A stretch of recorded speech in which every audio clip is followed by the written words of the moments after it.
Веќе петти ден поред гори депонијата кај прилепското село Алинци, а огромни облаци од чад се шират низ цела Пелагонија, особено во Прилеп. Неподносливата миризба од отпадот се чувствува низ целиот крај. Од јавното предпријатие Комуналец истакнаа дека 5 дена со сите расположливи ресурси се обидувале да го изгаснат огнот, но густата магла која што до вчера ја имаше во Прилеп го попречувала процесот.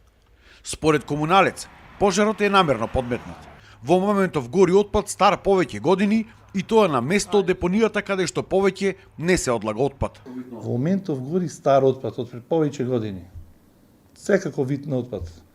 Тоа е оној отпад што кога се градеше индустријската зона, добар дел се покри со земја од тој дел. Има страшарска служба, површината е огромна, колку и да се обезбедува, тешко дека може да се најде извршителот, да се забележи. Голема штета за здравјето на граѓаните. И онака воздухот е прилично загаден, ова е едно дополнително загадување на воздухот во нашиот град и нашата околина. Депонијата со денови гореше и пред околу година и половина кога исто така пожарот беше подметнат.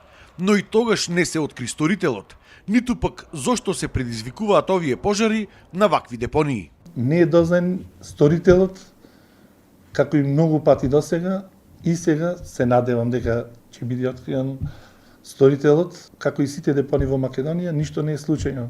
Сето е предизвикано од човечки фактор. Од СДСМ обвинија дека Прилеп е единствениот град во Македонија каде што нема мерна станица и не може да се измери загадувањето на воздухот. Аерозагадувањето во градот е видливо со голо око.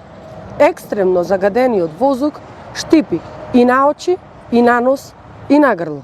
За сега останува непознато колку време ќе биде потребно да се изгасни депонијата.